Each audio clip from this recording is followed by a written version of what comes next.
There are would-be murderers all around the world who want to kill you and me and themselves because they're motivated by what they think is the highest ideal. Of course, politics are important. Iraq, Palestine, even social deprivation in Bradford.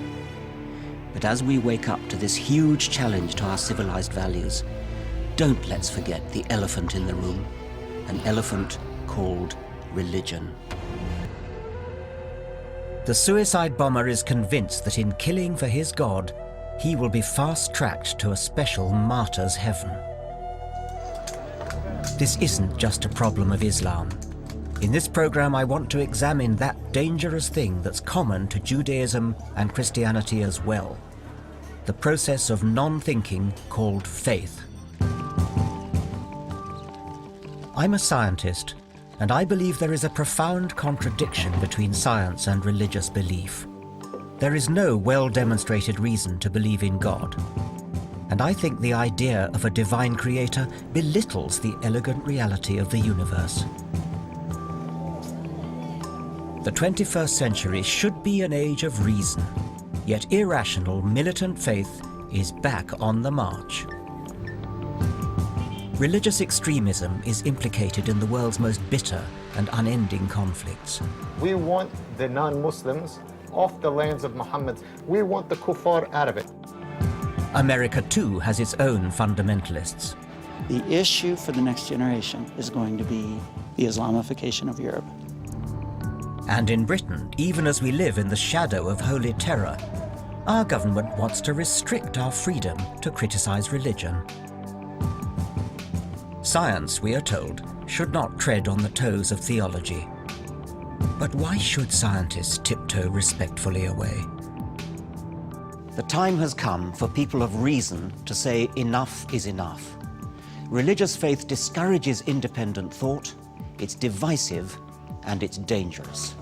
Eu estou partindo de uma perspectiva em que as narrativas religiosas são similares às narrativas mitológicas. Mito, narrativa de origem sobre as coisas. E essas narrativas mitológicas, elas têm uma função social extremamente importante. Se a gente pensar do mundo grego ao século XXI, né? Do mundo grego. No mundo grego você tinha uma série de narrativas mitológicas com o objetivo de explicar a origem da guerra, a origem da política, a origem da justiça, a origem do medo, né? A origem da psique. E essas narrativas, elas contemplavam a população na medida que explicavam os fenômenos, né, sociais, políticos, naturais e sociais. Mas a mitologia não fica presa ao mundo antigo, né? Ela se arrasta até os dias de hoje, né? Se a gente passar ainda no mundo antigo, com o desenvolvimento do cristianismo, né? A crença em um Deus que é onipresente, onipotente, onisciente, que é cheio de bondade, também é cheio de rancor. Observe que são criações humanas, porque essas entidades, elas têm predicativos essencialmente humanos, né? A bondade, a justiça, temor, guerra, vingança, enfim, esse Deus é um Deus bastante vingativo, o Deus do mundo judaico e do mundo cristão. Se pensar para além do mundo judaico e cristão, pensar na mitologia nos dias de hoje, observe como essas mitologias existem e elas são muito importantes. Já ouviram falar do mito do boto cor-de-rosa, né? Muito provavelmente. É um mito bastante popular no caso brasileiro. O mito essa mitologia, ela consiste numa narrativa que diz que há um boto, né, que sai da água e ao sair da água se transforma em um homem, um rapagão, né, que seduz as mulheres, e por ele as mulheres ficam enamoradas e acabam aí tendo relação sexual, né, e acaba engravidando e, enfim, depois do ato ele volta para o rio, etc e tal, a mulher fica lá com uma mãe dita solteira ou ainda, enfim. Bom, são mitologias que para nós pode parecer até engraçado, né, muitas pessoas dão até risada, etc e tal, mas se a gente observar algumas comunidades ribeirinhas do Baixo Solimões, esse mito é uma forma social aceitável de explicar determinadas relações sociais. Muitas vezes em relação ao estupro, em relação ao pai, ao homem que faz o filho, mas não assume o filho. Essa narrativa ela tem uma função social extremamente importante e ela é extremamente aceita como real, verdadeira. Por que aceita? Porque tem um lastro no mundo real, no mundo concreto, né? E para muitas pessoas que dão risada, observam que a mitologia não é só o boto cor-de-rosa, né? Todas as mitologias são importantes. Por exemplo, no cristianismo existe a mitologia de que Maria ficou grávida sem fazer relação sexual.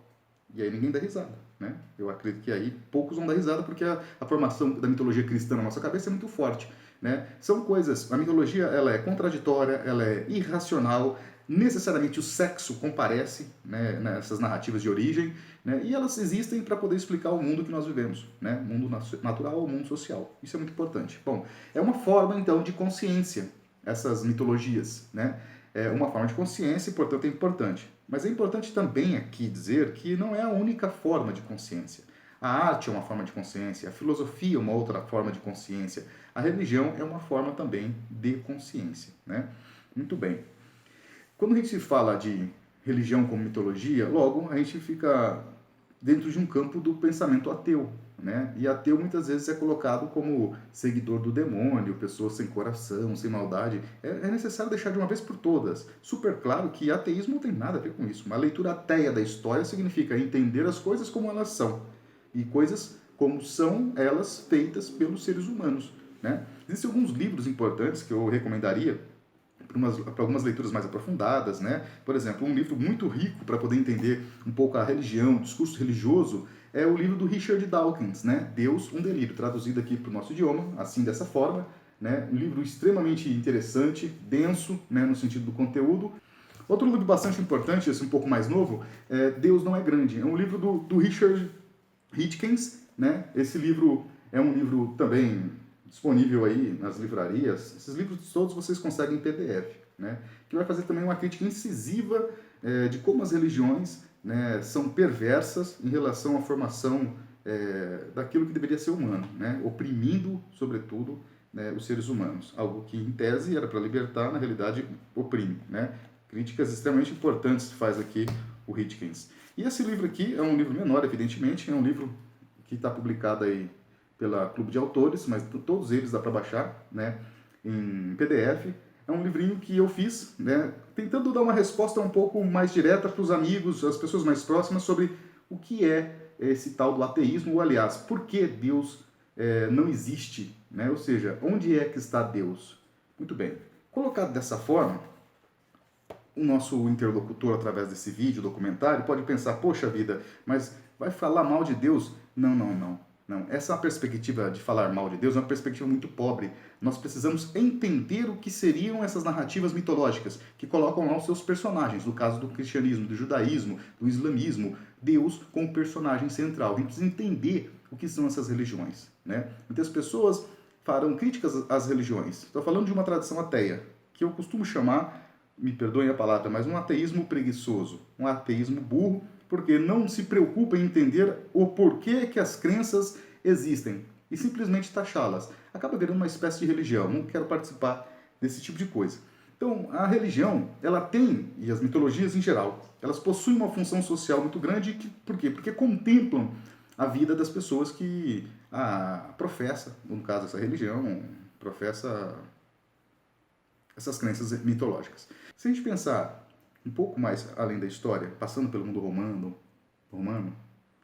e pensar, por exemplo, mais ou menos em 622, 633 depois de Cristo, supostamente, na Península Arábica, também vai se desenvolver uma série de narrativas com o objetivo de explicar a origem de um ser supremo, um profeta que teria recebido a palavra desse Deus supremo, né?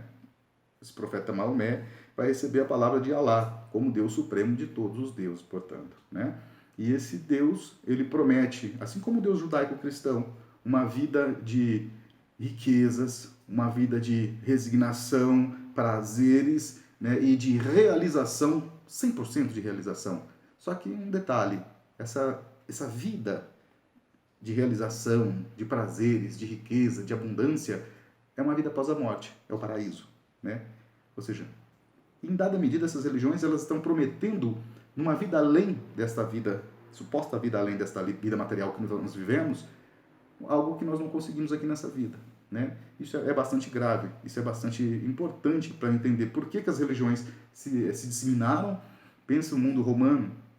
No mundo romano, o cristianismo ele vai inicialmente se popularizar entre os escravos. Por quê? Porque a proposta de narrativa sobre o que é a história, a vontade de Deus, que seria a história, a vontade de Deus, é algo super que está em sintonia com os interesses do mundo escravo, ou seja, exatamente aquilo que no mundo escravo o escravo não tinha, liberdade, né? Liberdade vai se disseminar. Então, evidentemente que quando as religiões continuam se desenvolvendo para chegar no mundo moderno, a reforma protestante, etc., essas religiões, elas pegam, diríamos, elas colam, porque elas não são simplesmente narrativas mentirosas, falaciosas, de fantasminhas, etc. São narrativas, sim, alegóricas, metafísicas, mas são construídas a partir de uma realidade material super concreta, né? Na qual as pessoas tentam se realizar e não conseguem essa realização. Portanto, buscam em outros espaços que propõem outras formas, que não a terrestre,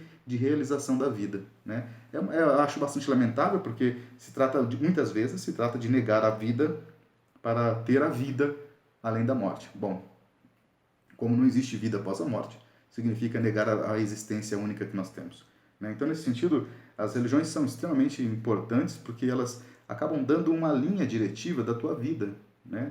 E se essa linha diretiva da tua vida está em resignar-se aqui e agora, diante das injustiças, da exploração e das opressões, significando que num segundo momento, na vida após a morte, você teria a justiça divina se efetivando, eu acho isso bastante complicado, né? E sobretudo nos momentos de crises, esses discursos religiosos caem como uma luva, né?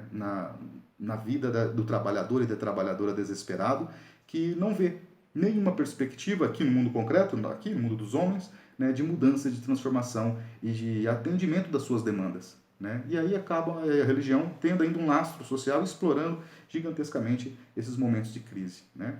Para quem parte de uma perspectiva revolucionária, evidentemente tem que sim como transformar isso aqui, né? Esta realidade, saltar as crises que nos assolam monstruosamente. Quem vive em um contexto de crise tem a impressão que jamais sairá dela, e muitas vezes esperando que a justiça divina seja feita. Não, né? A perspectiva é entender por que as religiões existem, colocar e apontar os limites do discurso religioso, e são colossais, no que diz respeito a transformar a vida. Por quê? Porque a vida nos pertence, né? A vida é esta aqui e há que se mudar agora, aqui e agora, não simplesmente depois do falecimento, depois da morte.